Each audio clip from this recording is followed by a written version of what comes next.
O Didi vai atualizar um assunto que essa semana levou à prisão de um jornalista no episódio ainda do assassinato do Dr. Renato Neri.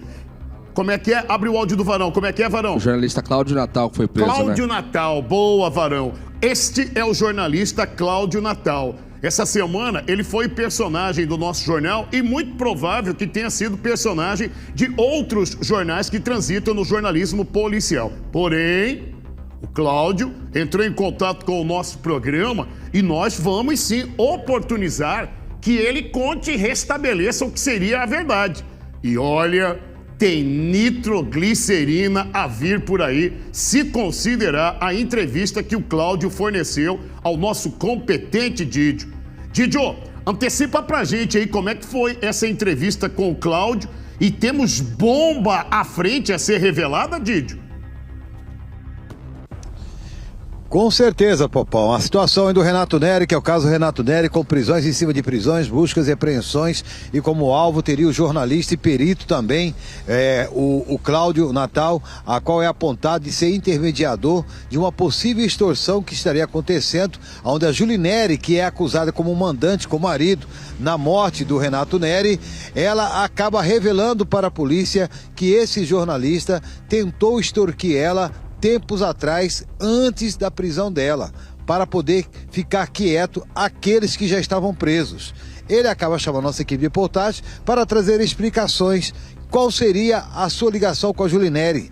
Essa mulher lá de Guarantã, que a qual aí foi acusada e pesa sobre ela após uma delação do próprio policial militar Heron, que se encontra preso, que tem o sobrenome de Pena, falando que ela que teria contratado. Com todas as evoluções do caso e com o caso em andamento e aquilo que foi repercutido nos jornais, que seja o impresso, que seja o televisionado ou falado aí nas rádios, o jornalista acaba chamando a nossa equipe de reportagem pela credibilidade e por aquilo que temos aí implantado em trazer começo e meio e fim em todas as notícias que aqui são divulgadas. Fomos até a casa dele, acabamos fazendo várias provocações, algumas provocações referentes aí a situações que estão rolando no caso Renato Neri e que muitos colegas que estão aí nas redações dos jornais não têm conhecimento. Então a gente convida aí aos colegas para que possam acompanhar o começo, meio e fim na fala do jornalista que foi conduzido à delegacia de Polícia Civil dias atrás pelo porte ilegal de munições, pagando a fiança e sendo liberado. Mas o celular dele foi apreendido. E isso vem tirando o sono e o sossego de muita gente, Popão. Vai tirar mais sono, assim que for revelado o conteúdo do celular. Play neles.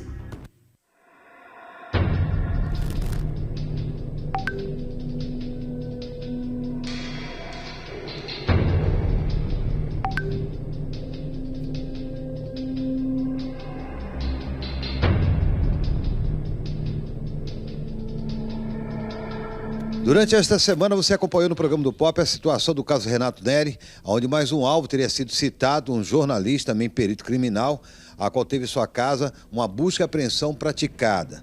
Munições que foram encontradas, foi arbitrado uma fiança a qual o mesmo se encontra em liberdade e uma situação a qual aí apontava que o mesmo estaria extorquindo uma daquelas ou aquela que seria mandante na morte do Renato Neri, a Julie Neri. A empresária Julie Neri Goulart Bastos, que acabou aí fazendo uma denúncia que foi vítima de uma extorsão e que aqueles que foram presos e acusados até o momento, que são policiais e pessoas comuns, que é o caso do executor, o Alex, que se tratava de um caseiro, acabavam pedindo para que o jornalista pudesse intermediar, negociar ou conversar com a mandante, porque poderiam chegar no nome dela.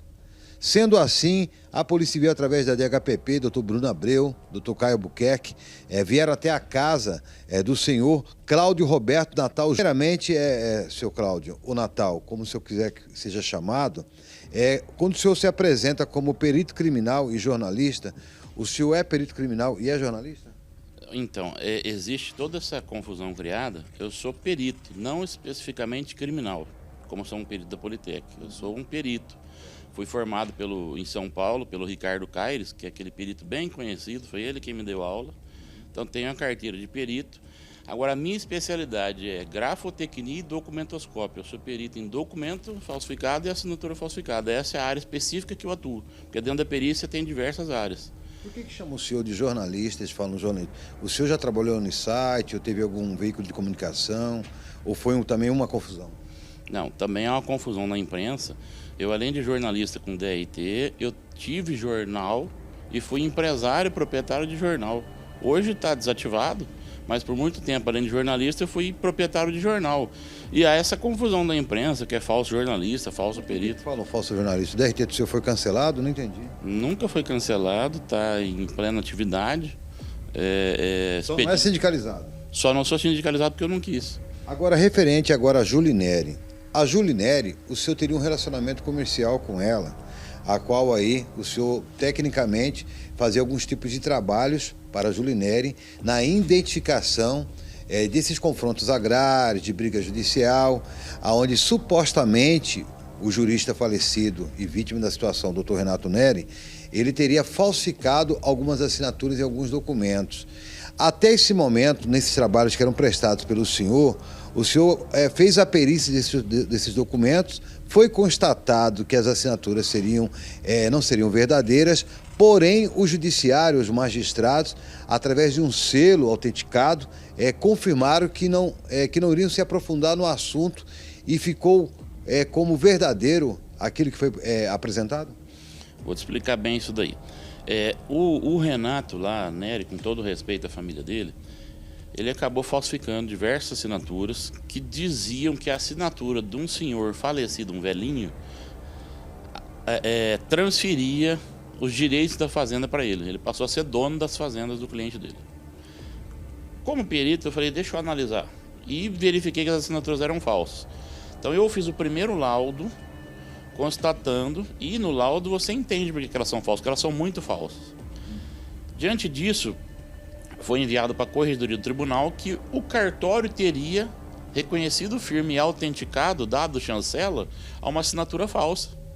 E o cartório não poderia ter feito isso. Então a corregedoria comunicou ao juiz da comarca, como é de praxe isso daí, para que o juiz instaurasse um procedimento e apurasse as falsificações. O juiz, quando ele viu a denúncia, o pedido da corregedoria e o meu laudo, ele falou o quê? Vamos confirmar. Isso é o que o juiz também faz de praxe. E enviou para a Politec do Estado, para que o perito oficial desse o laudo, falou, isso aqui é verdadeiro ou é falso? Tem um laudo do Cláudio dizendo que é falso, mas eu preciso da confirmação da tutela estatal, a Politec tem que me dizer. E eles conseguiram atrasar esse laudo lá na Politec por mais de anos. E a Politec acabou então enviando para Cuiabá, porque lá no interior não fazia isso. E o perito da Politec, que acho que ele também é criminal, mas também é grafotécnico, conferiu e emitiu o laudo dele, eu enviei para vocês aí, dizendo que realmente as assinaturas eram falsificadas. Diante disso, o juiz da comarca lá determinou que o cartório cancelasse os selos que foram usados para autenticar a assinatura falsa, porque tinha dado chancela a assinatura que não era do velhinho. E isso foi usado pelo Renato para ficar com as terras. Foi a Julinere que me contratou. Ninguém tinha visto isso no processo, só eu. O primeiro relacionamento do senhor com ela, serviço para ela, ou já tinha feito outros? Era o primeiro relacionamento e um advogado que tinha me indicado para ela.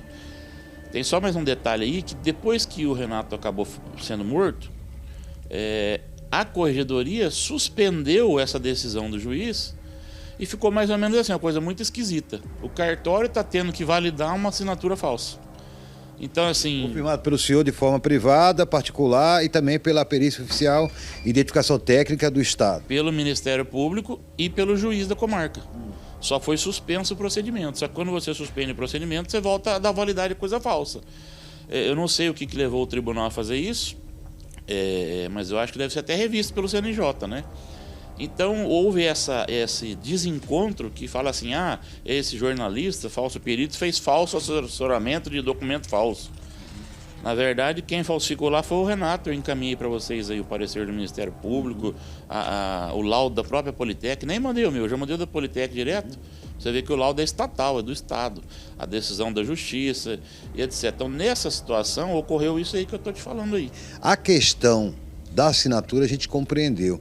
Mas por que a Julinere, que contratou o senhor e teria esse relacionamento profissional, colocou o senhor em cena, dizendo que o senhor foi lá para poder tentar extorquir ela de valores de milhões, a qual também não foram divulgados valores, afirmando que o senhor estaria a serviço ou falando em nome daqueles que se encontravam presos, que são os policiais e o caseiro Alex? Então, aí foi boa pergunta que eu vou poder te explicar, como também eu pude explicar lá no DHPP. Aí até vamos limitar a falar isso aí, porque ela está em sigilo, para a gente não atrapalhar a investigação dos delegados lá. O que aconteceu?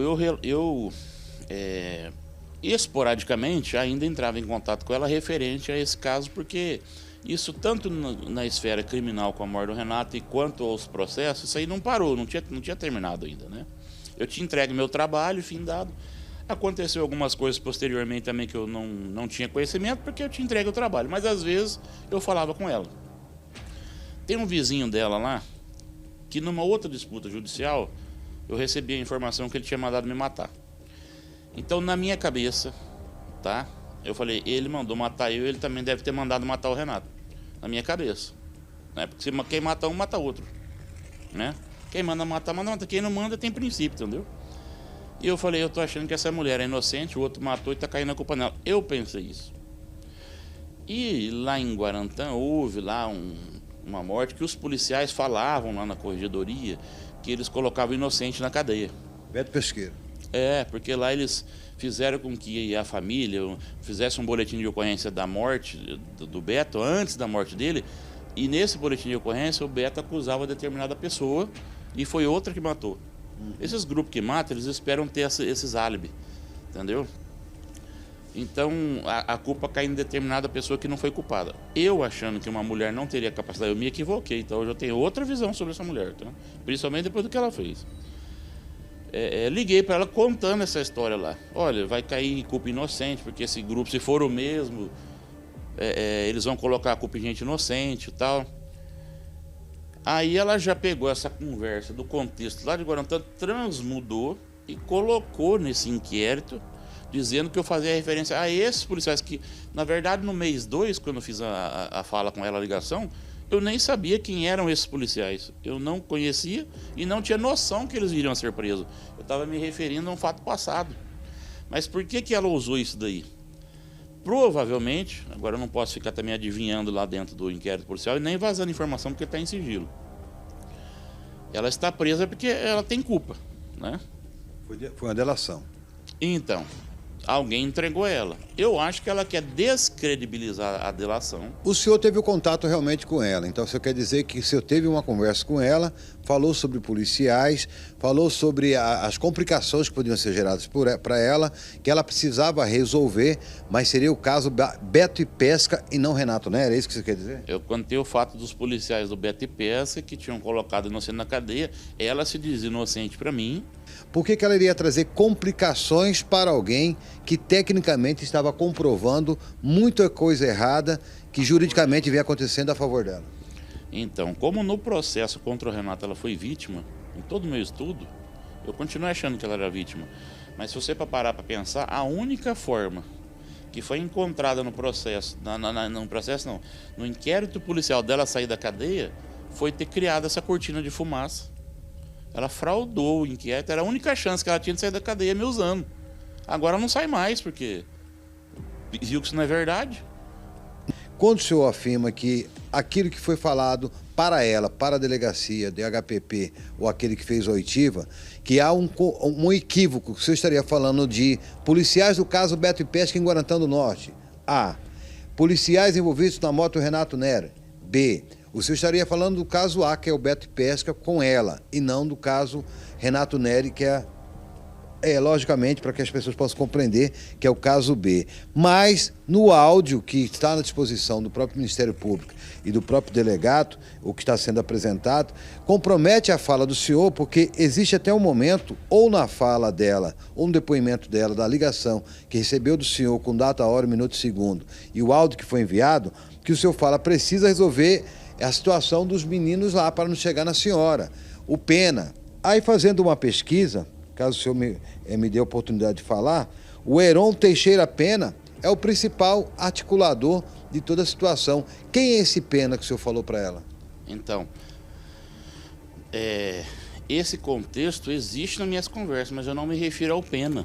Não tem a palavra Pena, eu nem sabia que Heron tinha apelido de Pena. E eu não conhecia Heron, entendeu? Não conheço ele até hoje, eu tenho certeza que ele não me conhece, só se for de imprensa, de matéria jornalística. Como agora eu sei quem é ele depois que ele foi preso. Mas eu não refiro ao Pena especificamente. De todos os citados que estão envolvidos, entre presos, buscas e apreensões, a única pessoa, no caso Renato Neri, que o senhor tem vínculo, estou falando de todos, tá? Onde houve busca e apreensão, daqueles que tiveram algo apreendido, dos que foram presos que são policiais e o casal, que é a Julinete, mas o seu esposo. Alguém tem vínculo com o senhor? O senhor conhecia tecnicamente, profissionalmente alguém ou só apenas ela? Conhecia o vizinho dela que eu atuei contra ele num outro processo, que esse aí também mandou me matar.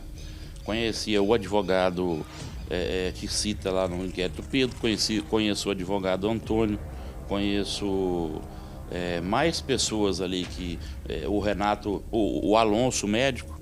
Então o Renato ele colocou um monte de gente ali na denúncia e eu conheço várias. Presto serviço para várias pessoas, entendeu? Independente de tudo isso daí. Só para esclarecer aquela pergunta sua que você fez ali, olha só, vamos voltar um pouquinho no passado antes dela ter sido presa. Eu achando que ela era inocente. Então, lá em Guarantã, o Ômega dava um depoimento dizendo que quem tinha matado o Beto era um subtenente lá. O Ômega é o sargento, a possibilidade que foi busca de alvo, de busca e apreensão, a qual não quis entregar as armas, depois voluntariamente ele entregou, até que durante uma oitiva que foi realizada com ele, na vara militar, ele acabou denunciando policiais da região que seriam aí executores que colocavam culpa em outras pessoas. Então eu falei assim, Júnior, lá o Ômega ele está falando quem matou. Então você pode levantar isso daí, né? E provar sua inocência. Mas não era o caso, eu estava falando com a própria pessoa que estava envolvida na morte. Você entendeu? Sem eu saber. Entendeu? Mas eu não tinha como fazer extorsão ou cobrar por isso, porque eu nunca vi, nunca conheci, nunca encontrei, eu não sei quem são esses policiais. Eu fazia referência a um policial que estava preso inocentemente e um que estava preso culpado, entendeu? Pelo crime do Beto da Pesca. E como o Ômega falava que gente inocente ia para cadeia lá, o próprio policial que estava preso inocentemente falava essa história. Só que assim, o cara está preso, ele não sabe ele também não sabe a história real que aconteceu lá. Ele sabe que armaram e mataram um e ele foi para cadeia, certo? Ele também não sabe da história da Julinete. Eu estava falando lá, se fosse os mesmos policiais que fizeram a execução do Beto da Pesca, que teriam atuado na execução do Renato Neri, teria a saída para provar a inocência dela. Mas ela estava envolvida, eu não sabia. Eu estava fazendo referência ao caso de lá. Ela usou isso aí para criar uma fraude e dizer que ela era vítima. Mas assim, o que vai beneficiar ela, se caso ela consiga fazer essa provocação e ter ali uma extorsão ou uma situação vinculada a um caso, que é outro caso, que é o Renato Neri? Vai favorecer ela? Essa pergunta foi muito boa. Talvez, tecnicamente, a defesa falou, se nós passarmos ela de vítima, nós conseguimos um habeas corpus para soltar ela. Enganando o Tribunal de Justiça ia acontecer. Se isso não passa, eu poderia ser prejudicado até preso, né? E vamos dizer que dá certo essa fraude dela aí. Poderia ficar ela e eu preso. Porque, no final das contas, essa mentira foi desmontada lá. Os delegados viram, perceberam que é mentira. Você acha que se fosse verdade isso daí, eu estaria liberado? Não, eu estaria preso. Você estaria respondendo pela associação ao crime. A associação ao crime e preso, porque essa gravidade de crime está todo mundo preso. Eu só não fiquei preso mesmo porque eu não tenho nada a ver. Eu nunca vi quem é os policiais, nunca encontrei no seu nome, não conheço. Fiquei sabendo pela imprensa, eu não sabia da existência deles. Foi apreendido o celular do senhor apenas, né? Sim, só o celular. Agora, foi mais coisas na residência. Mas o celular é o escritório de todo aquele que tem boas informações, que tem fontes e que sabe de muita coisa. O senhor é uma pessoa bem inteirada de casos de todo o estado de Mato Grosso, do judiciário, do aquilo que é certo, aquilo que é errado, e conhece muita gente. A informação É lógico que eu não vou poder ficar falando aqui o que teria de conteúdo no celular do senhor, mas desde que o celular do senhor foi preso, tem gente que está sem dormir, tem gente que vai pedir aposentadoria antes do tempo, tem gente que está preocupado o que vai encontrar no seu celular, aonde um passarinho verde, que eu não posso dizer, que diz que vai encontrar de tudo, menos o Renato Neri. É mais ou menos isso aí, Dídio. Por a gente também ser jornalista, perito, então eu tenho muita informação no celular que inclusive a gente resguarda por lei, sigilo de fonte, certo? Como você, como ele, todo mundo que é jornalista tem esse sigilo da fonte. Como o celular foi entregue, tem muita coisa. Graças a Deus, tudo que tem no meu celular não é contra a minha pessoa. É contra terceiros. Se a polícia acessar informações que eu tive como jornalista, infelizmente quem fez as coisas vão responder, né? Na Delegacia de Homicídio e Proteção à Pessoa, você foi bem tratado? Sim, foi bem tratado. Por mais que a gente fique chateado com isso aí acontecer na hora, você fica triste, eu senti duas coisas naquela delegacia. Que o delegado está conduzindo bem as investigações, tá? Que ele colocou tornozeleira naquela mulher porque ele queria ter certeza, justamente para não prender inocente. Ele não me levou preso primeiro porque ele queria primeiro apurar, pelo que eu pude sentir. Apesar de ter ficado chateado com o que aconteceu. E também ressaltando que as munições foram encontradas aqui, que também levou a minha condução, senão não era para eu ter sido nem conduzido lá. Apenas uma busca. Apenas uma busca. Foi justamente porque o vizinho da Julineri, numa determinada situação, tinha mandado me matar. Eu tinha os seguranças e um deles foi preso. Os outros foram embora e levaram os equipamentos. O que foi preso deixou aqui. E eu não tive como devolver isso. Se procurar uma 12, você nunca teve? Nunca tive arma. Procurar um 38, você nunca teve? Nunca tive. Uma .40 também, você nunca teve? Não. Tinha um que vinha aqui de fuzil, porque ele era da fronteira fazer a minha proteção. Aí você já pensou se ele esquece uma bala de fuzil aqui, mas ele vinha de fuzil. Diante de todos esses fatos que estão sendo narrados aqui, caso Renato Neri, daquilo que o senhor falou durante 2 horas na oitiva que foi aí, colhida através de vídeo na DHPP, o senhor não se preocupa que o senhor, diante de uma questão tão grave, de pessoas que morreram amando, que o senhor pode ser vítima futuramente e algo possa acontecer com o senhor? Eu me preocupo. O que aconteceu não é a primeira vez. Eu já tive em fazenda que foi baleada, eu tive que fugir para mato.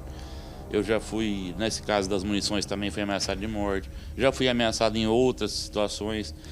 Eu até falei na hora lá, eu estou parando esse meu trabalho de agrário, porque isso tem prejudicado muito. Tem filha pequena, aí ela desce pequenininha, tem um cara armado aqui dentro do carro, fazendo proteção. Então eu fui me desconectando disso. E isso é resquício do passado ainda, que eu atuei profissionalmente, mas que eu estou abrindo mão desse trabalho, porque infelizmente o jogo é muito pesado. Eu me municiei de seguranças, né? Respondi por um porte legal de arma. O Renato, apesar de ter falsificado a assinatura, não devia ter morrido. Ele tem que responder na lei. E talvez seja algo que seria comum das épocas, né?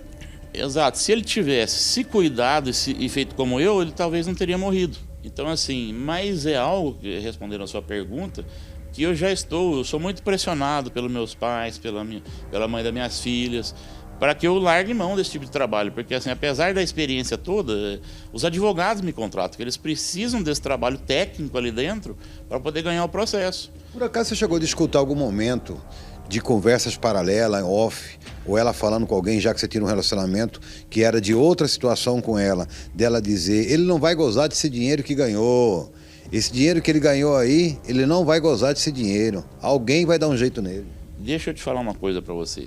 No começo do trabalho, um dia ela falou para mim assim, esse cara aí Teve 2 situações, com ela e com o vizinho dela aqui, em que eu pude presenciar. Ela falou assim, essa história realmente aconteceu. Falou, ele não vai viver para gastar esse dinheiro que ele tomou. Mas eu nunca acreditei. Isso entrou no meu ouvido e saiu pelo outro. Falei, tá nervosa, porque na briga. E uma segunda situação... Entregado pra mão de Deus, você pensou assim, né? Não, eu achei que esse cara não ia morrer, não. Eu achei que era a briga dos dois lá. E o vizinho dela, que foi o mesmo que me ameaçou, de uma colheita lá, o Renato colhendo a soja deles, tudo tomando lá,